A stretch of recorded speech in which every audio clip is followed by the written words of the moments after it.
안녕하세요. 김영론 TV의 날짜 이야기입니다. 오늘은 2월 27일이 되겠습니다. 2월 27일은 뭐 여러 가지 뭐 소사가 있지만은 또다시 어, 그 조선 말기의 이야기를 하나 해봐야 될 것 같습니다. 음, 제가 아주 어렸을 때 얘기인데 이 요화 배정자라는 영화를 본 기억이 있습니다. 요화 배정자. 그러니까 요사스러운 꽃. 뭐 굉장히 그 미모가 뛰어난 아, 그런 그 여인을 지칭하는 거죠. 그리고 이름은 배정자입니다. 이 배정자가 사실은 일본 제국의 정보원이었고 이제 간첩이죠, 말하자면은. 그리고 만주, 중국 이런 데서도 활동했기 때문에 어떻게 보면 또 국제 스파이라고도 볼 수가 있습니다. 대표적인 그 국제 스파이 하면은 마타하리를 우리가 얘기를 하죠. 뭐 우리나라 내에서도 이제 이 여성 스파이가 몇 명 있었습니다. 뭐 김수임이라든가 뭐 이제 이런 그 사람들이 있었는데 조선 말기에 그 이토 히로부미의 후광을 등에 업고서 아주 굉장히 불우한 시기, 어린 시절을 보냈지만은 화려하게 그냥 변신을 해갖고서 그 일제히 그 이제 어떤 통제하에 있던 조선, 음, 즉 우리나라죠. 그 안으로 다시 들어와서 여러 가지 그 이제 스파이 활동을 한 그 여자가 이제 바로 음, 음, 일본 이름으로 다야마 사다코 와 배정자가 되겠습니다. 근데 제가 중학교 다닐 때인가 고향에 있는 극장인가 어느 날 이제 몰래 극장 구경 갔는데 그때는 뭐 뭘 어떤 영화를 보고 싶어서 극장을 간 게 아니고 그냥 극장 안에만 들어가면 좋았어요. 그래서 극장 안에 들어가서 보니까 요화 배정자라는 그 영화를 이제 상영을 하고 있더라고요. 그래서 그 내용을 제가 정확하게 뭐 세세하게 기억은 못하지만은 어, 그때 당시에 뭐 이토 히로부미가 나오고 뭐 요화 배정자가 뭐 웃음을 보이고 이제 그러면서 뭐 나라를 위태롭게 하고 뭐 그런 이제 어렴풋이 그런 기억을 하고 있었는데 바로 오늘이 요화 배정자가 사망을 한 날이네요. 6.25 사변 중에 끝나기 전에, 6.25 사변이 끝나기 전에 성북동 어디선가 이렇게 이제 유명을 달리했다라고 합니다. 유명을 달리했다라면 조금 사치스러운 표현이고, 죽은 거죠. 네. 어찌됐든 간첩이었으니까. 더군다나 이토 히로부미를 후광으로 업은 그런 여자 간첩이었기 때문에 상당히 뭐라 그럴까. 조선 입장에서 봤을 때, 일제히 우리 입장에서 일제 하에 있었던 우리 입장에서 봤을 때 정말 용서할 수 없는 그런 나쁜 그런 간첩이다라고 이렇게 이해를 해도 될 것 같습니다. 자, 그런 의미에서 우리가 요아 배정자 다야마 사다코에 대해서 한번 그 일대기와 그의 활동 범위, 그다음에 그 내역 그런 것들을 그리고 그 말년을 좀 한번 알아보는 시간을 갖도록 하겠습니다.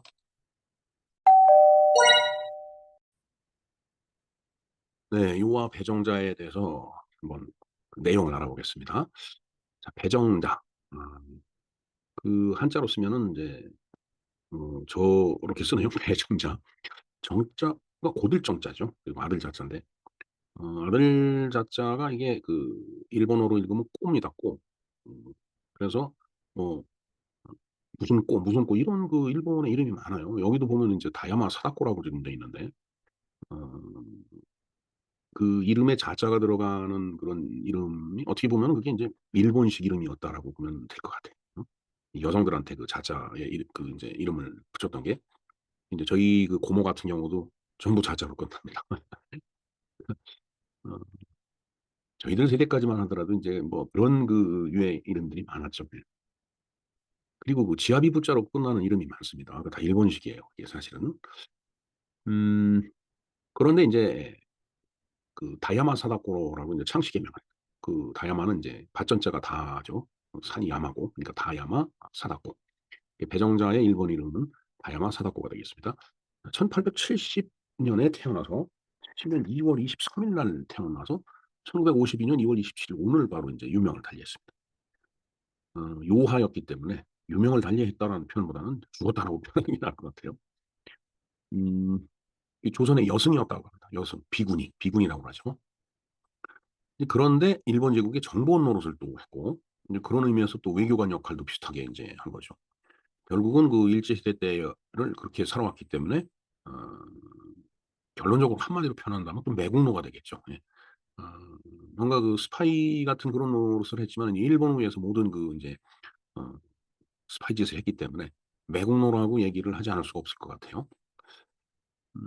생부가 이제 민씨 일파에게 처형당한 뒤에 연좌죄에 의해서 관비가 된 어머니를 따라 여러 곳을 떠돌다가 기생으로 팔려 나갔으나 이제 그 기생의 신분으로부터 이제 탈출했다라는 얘기죠. 예. 뭐 연좌제라고 하는 것은 사실 그 많은 그 폐단이 있는 그 법이죠. 근데 참 인간 사회가 묘합니다. 저 연좌제를 또 다 풀어 놓으면은 또 풀어 놓은 대로 부작용이 생겨요.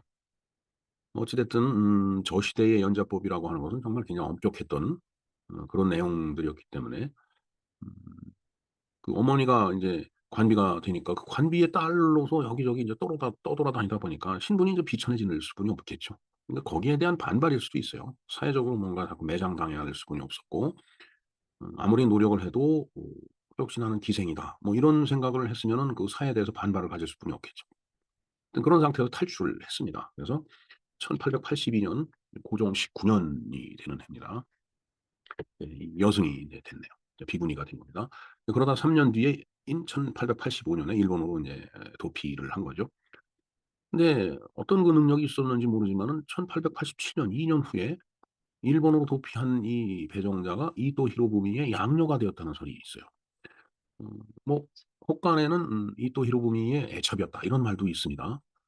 어떤 게 맞는지는 모르겠습니다. 뭐 모두에 말씀드렸듯이 제가 아주 어렸을 적 본 요하 배정자라는 그 이 영화의 내용 제 어렴풋이 희미하게 기억되는 것은 이토 히로부미의 양녀로서 그렇게 그 이제 영화에는 소개가 되더라고요. 자 그 후 일본 정부로부터 밀정 교육을 받고 그러니까 인제 전문적인 인제 스파이가 되는 거죠. 1894 년에 귀국하여 1894 년이면은 인제 그 갑오경 상태죠. 음 뭔가 상당히 그 일본 세력이 인제 득세할 때인데 그때 귀국을 해서 인제 밀정으로 인제 활동을 했다라고 돼 있는데 글쎄요. 그에 대해서 뭐 입증할 사료 같은 것들이 좀 필요하다라는 그런 코멘트가 있더라고요. 근데 인제 뭐 밀정이었기 때문에 신분이 제대로 노출이 안 되기 때문에 음 저러한 서로를 명확하게 입증할 수 있는 사료들이 뭐 부족한 건 사실일 겁니다. 그 후에 1920 년이죠. 일본군이 시베리아로 출병을 할 때 만주와 시베리아로 오가면서 군사 스파이로 활약을 했다. 그러니까 인제 뭐 뛰어난 미모를 뭐 가졌을 것이 인제 뻔하기 때문에 어 뭐 적국에 있는 그 뭐 이제 장교나 뭐 장군들한테 이렇게 접근을 해서 아니면 사병들이든 접근을 해서 뭔가 정보를 캐내 갖고서 일본 쪽에 알려주는 이제 그런 그 스파이 역할을 인제 했던 겁니다. 자 그 후에 간도상해 등에서 어 독립운동가 체포를 위해서 암약하다가 1927 년에 인제 은퇴를 인제 한 거죠. 자 그래서 뭐 이게 만주나 시베리아로 오가면서 일본군이 대적하는 뭐 러시아군이나 그다음에 뭐 중국군이 있을 수가 있겠죠. 이제 그런 쪽에 1920 년 되면 이제 소련이겠네요. 네. 그런 역할만 한 게 아니고 음 이 간도나 상해 등지에서 활동하던 이제 독립운동가들을 체포하기 위해서 암약을 했다라고 했기 때문에 그런 의미에서 보면은 이제 반민족적인 행위를 이제 했던 겁니다. 그러면서 이제 1927 년에 은퇴를 그 했네요. 뭐 아무리 그 아름다운 꽃도 "화무는 11홍이라고 열흘을 못 간다."라는 말이 있듯이 인간도 마찬가지라고 봅니다. 뭐 아무리 뛰어난 미모를 가졌다 손치더라도 나이가 들면은 인제 시들시들해지기 마련이죠. 1870 년생이니까 27 년이면은 어 57세 뭐 거의 환갑 가까이 돼 갖고서 음 은퇴를 했네요. 그래도 뭐 늦은 나이까지 인제 열심히 활동을 했던 것 같습니다. 자 그런 연유로 1949년 반민족행위 특별조사위원회에서 친일 반역자로 체포가 됐다. 본관은 인제 김해라고 하네요. 김해 배 씨가 되겠습니다. 글쎄요. 저는 김해 김 씨인데 김해 배 씨도 있네요. 경상남도 김해군 출신이고 본명은 배분남이다. 분남. 이게 배분남 산의 남자로 쓰고 남영 남자도 있고 뭐 명확하지가 않은 것 같습니다. 그것이 인제 어 예 정자로 이름이 인제 사다코가 된 거죠. 음 네 뭐 저 시대는 뭐 그런 시대였죠 참. 자 그 배정자의 그 어렸을 때를 한번 볼까요? 어 1870년 김해 고을에서 아전 노릇을 하던 배지용의 딸로 출생을 했다. 아버지 배지용은 세무관리였으나 민씨 정권에 반대를 하다가 사형을 당했다고 하네요. 그 어머니는 이제 그 충격으로 인제 어 시각장애인이 되었고, 그러니까 아버지는 사형을 당하고 어머니는 시각장애인이 돼서 앞을 못 보니까 참 그 환경이 굉장히 어려울 수뿐이 없었을 것 같습니다. 더군다나 앞에서도 말씀드렸지만은 이후에 연좌제에 의해서 죄적에 올라서 인제 천민이 되는 거죠. 음 그래서 인제 어머니를 따라서 인제 유랑 생활을 이제 하게 되는 겁니다. 글쎄요. 그 윤수일이 부른 노래에 이 유랑자라는 노래가 있다라고 했죠. 끝없는 유랑이라고. 유랑 생활이라는 게 뭐 인제 그런 거라고 보여집니다. 이후에 밀양에서 밀양의 기생으로 팔려 나갔는데 사실 기생 생활도 뭐 즐거운 생활이 아니잖아요. 진짜 막말로 그때 당시 사회 분위기로 봐서는 남성들의 어떤 그 놀이객감 같이, 예, 그런 신분이었기 때문에 어 그러한 상황으로부터 인제 도주를 해서 양산 통도사로 들어가서 인제 1882 년에 승려가 됐다. 비군이가 된 거죠. 자, 그런데 관기로 있을 때 인제 관기는 이제 관가에서 운영하는 기생이라고 보면 되겠네요. 오은인가를 가다 보면 관기라는 동네가 있습니다. 네. 물론 그 관기는 아니겠지만은 관기로 있을 때 대구 중군 전도 후에 아들 전재식을 만나 사랑에 빠졌으나, 예, 뭐 그런 신분에서도 사랑은 어쩔 수가 없죠. 뭐 인간의 감정이기 때문에 본인에 의해서도 컨트롤이 안 되는 게 바로 그 사랑의 감정이 되겠습니다. 또 사랑에 빠졌는데 이제 그러면서 인제 배정자가 일본으로 인제 도일, 있죠. 도일이 뭐 밀항이 됐는지 아니면 정식으로 나갔는지 모르지만 두 사람은 인제 헤어지게 됐습니다. 그래서 그런데 이제 전재식이 일본으로 유학을 오는 바람에 다시 인제 만나서 결혼을 했네요. 그런데 또 전재식이 병사를 했어요. 그래서 인제 인연이 끝이 났는데 참 이런 걸 보면 '팔자가 참 기구하다.'고 인제 이야기를 할 수 있겠죠. 뭐 이게 인제 젊었을 때까지의 초년기, 인생의 초년기라고 보면 되겠습니다. 자, 인제 그러면서 인제 이토 히로부미를 만나게 됩니다. 1885년 무역상 마초를 따라서 도일을 그러니까 뭐 밀항이 아니라 도일을 한 거네요. 안경수의 도움을 받아 배정자는 상강여학교에 다녔고, 안경수의 주선으로 김옥균과 이토 히로부미를 만나게 되었다라고 되어 있습니다. 김옥균은 1884년 갑신정변을 일으켰다가 3 일천하로 끝나고서 인제 일본으로 망명을 하게 되죠. 어 그것은 인제 김옥균 그 일대기에 대해서 제가 말씀드린 그 방송이 있습니다. 김영로 TV 하고 김옥균을 검색하면은 인제 방송이 뜰 텐데 한번 참조를 해 주시기 바랍니다. 그리고 인제 이토 히로부미를 만나게 되는데, 사실 이토 히로부미는 인제 저때 당시에 뭐 일본에서 상당한 그 인제 그 권력을 갖고 있었던 인제 정치가였죠. 그런데 인제 이 배정자가 미모가 인제 빼어났다라는 얘기가 돼 있어요. 그래서 이 미모가 빼어났다고 전해지는 배정자는 이또 히로부미 눈에 들어서 1887 년에 소양딸이 되었고, 18살 때부터 승마와 수영, 사격, 변장술 등 간첩으로서 밀봉 교육을 받았다는 설이 있다. 네, 설이죠, 설. 음 이제 저런 것들을 명확하게 입증할 만한 그런 어 관련 서류 같은 것은 있지가 않을 것 같아요. 사실 뭐 밀봉 교육을 받는 간첩에 대해서 명확한 어 근거를 남겨 놓는 일은 좀 드물지 않을까 하는 생각이 듭니다. 자, 그러나 이토 히로부미와 배정자에 대한 관계 및 일화는 전부 한국 쪽에서만 나오는 이야기들이다. 우리 쪽에서는 인제 저런 얘기가 나오는데 일본 쪽에서는 저런 얘기가 없다라는 얘기죠. 글쎄요. 우리가 일본이다, 그 입장에 생각을 해 보면은 좀 그렇지 않을까요? 이 이토 히로부미가 일본 총리 대신을 두 번씩이나 지낸 사람이고, 더군다나 인제 나중에 인제 조선 그 초대 통감이 되는데 그런 걸 생각하면 인제 '저런 그 여자와 어떤 관계가 있었다.' 이런 얘기들이 결코 즐겁고 바람직한 만한 그런 일이 아니기 때문에 인제 그런 그 인제 이야기들은 다 묻혀 버리지 않았을까 하는 생각이 듭니다. 정확한 건 알 수 없죠. 네. 자, 그래서 인제 일본 첩보원, 그다음 일본 관리, 첩보원으로서 인제 활동을 하게 되는 겁니다. 그래서 인제 아까도 말씀드렸지만 사다코로 개명을 하네요. 그리고 인제 간첩 스파이 교육을 받는 겁니다.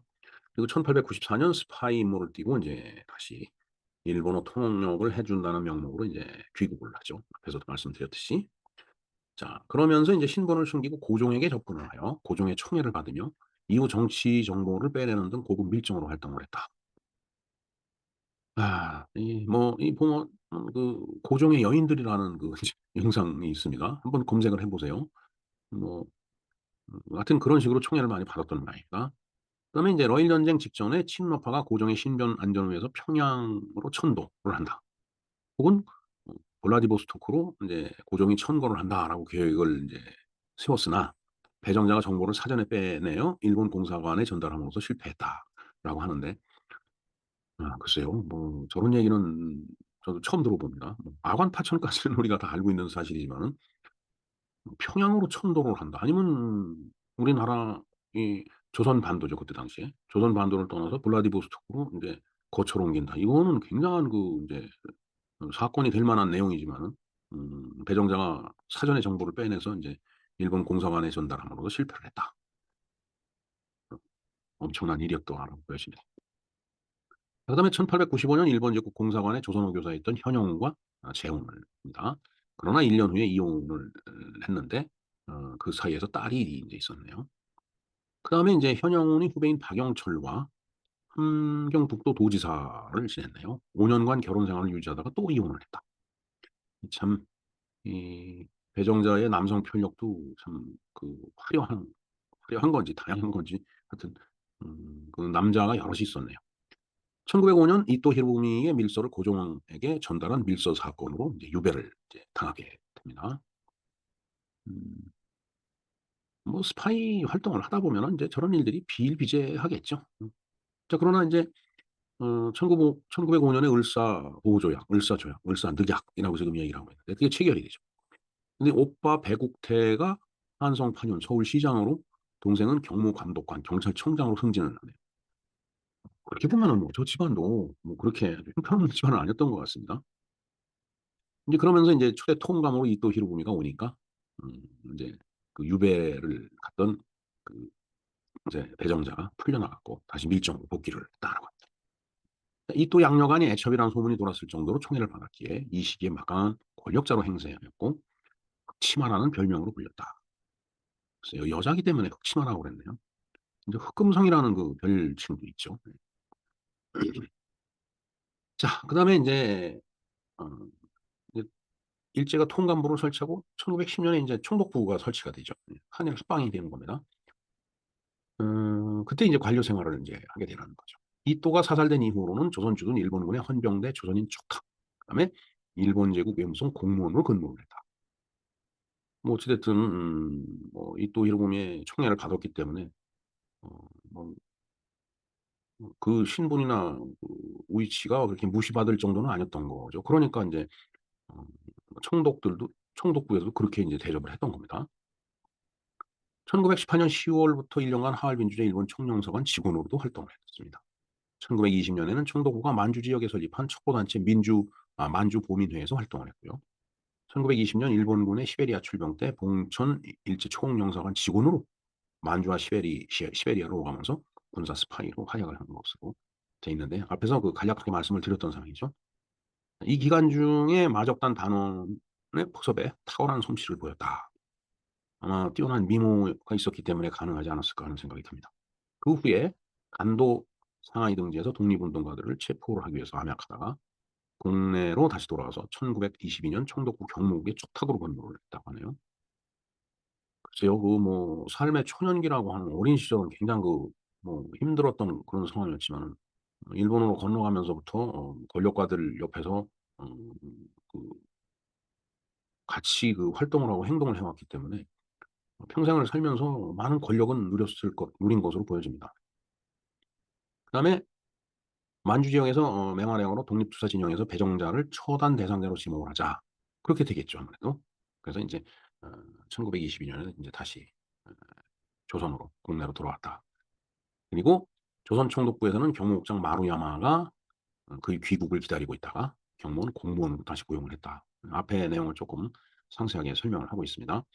자 그 뒤에 조선 총독부 경무국장 마루야마 스루기치 이 참 일본 이름 읽기 어렵습니다. 마루야마 스루기치의 지령을 받아 만주와 간도, 상하이, 중국 본토 등으로 오가면서 활동을 하고 1927 년에 은퇴를 했다라고 되어 있습니다. 하지만은 총독부로부터 그간의 공로를 인정받아서 600여 평의 토지를 인제 받기도 했는데 그 은퇴한 뒤에도 총독부로부터 월급을 받으면서 지냈다라고 하네요. 자 그걸로 봐서는 뭐 그 어렸을 적은 굉장히 좀 구차한 그런 삶을 살았을는지 모르지만 일본으로 건너가면서부터는 화려한 변신을 통해서 말년까지 이렇게 궁핍하지 않은, 어찌 보면 다른 면으로 보면 상당히 인제 부유한 그런 생활을 했다라고 볼 수가 있겠습니다. 자, 그럼 이제 광복이 됐죠. 광복 이후에 인제 경기도 고양군 숭인면의 야산에서 은닉해서 지냈다. 아무래도 일본이 물러가니까 어 일제 시대 때 스파이로 활약을 하고 독립운동가들을 어 처단하는 데 뭔가 역할을 했기 때문에 인제 은닉을 할 수뿐이 없겠죠. 이제 그러다가 1949 년에 반민특위에 의해서 체포가 되고 구속이 됐네요. 그래서 반민법에 따라서 구속된 여성 6명 중에서 가장 먼저 구속이 됐다라고 되어 있네요. 반민법 제1 조에 서 최초로 구속된 인물이네요. 그러나 인제 반민특위가 인제 해산이 되죠. 그러면서 인제 추록이 됩니다. 음 이게 지난해 6월 달에 이제 반민특위 습격 사건 뭐 이런 게 있어서 방송을 해 드린 적이 있는데, 그런 과정을 거치면서 반민특위가 인제 해산이 인제 되게 됩니다. 그러면서 인제 풀려났고 6.25 사변 중에 성북에서 인제 사망을 한 것으로 지금 기록이 돼 있는 것으로 보입니다. 자, 죽은 뒤에는 2002년 친일파 708명 명단 중에 밀정 부분에 포함이 돼 있고, 2007년 친일 반민족행위 195인 명단에 포함이 돼, 2008년 친일 인명사전, 이면사전이 아닙니다. 인명사전 수록 예정자 명단이 경찰 부문과 해외 부문에 선정이 돼 있다. 정식 직책이 아닌 마쿠의 밀정으로 활동했기 때문에 정사에는 기록이 거의 없는 배정자지만 화려한 남성 편력으로 유명했고, 앞에서 쭉 보듯이 남성 편력이 화려했어요. 또 극적인 삶을 살았기에 요화 배정자, 요화 배정자 2로 되었다라고 돼 있는데, 제가 앞에서 말씀드렸듯이 제가 본 영화가 1966 년에 만들어졌던 요하 배정자, 저 영화를 제가 이제 본 거죠. 그때 주연이 김지미 씨였습니다. 참, 사실은 저 때는 제가 어렸었기 때문에 저 영화의 내용을 그렇게 속속들이 이해는 못 했어요. 그러나 요하 배정자가 나오고 그다음에 이토 히로부미 이렇게 수염을 이렇게 기른, 이토 히로부미는 누가 그 어 연기했나 모르겠네요. 최남현 씨인가? 기억이 잘 없습니다. 음 하여튼 그런 얼굴이 기억이 나요. 자, 배정자를 연기한 배우로는 영화에서는 김지미, 윤정희, 유선이 이렇게 있고요. 드라마에서는 한영숙, 정유희, 이혜영, 박소연, 설수진, 한치아. 그러니까 배정자가 인제 이 영화나 드라마화돼 갖고 많이 반영이 됐네요.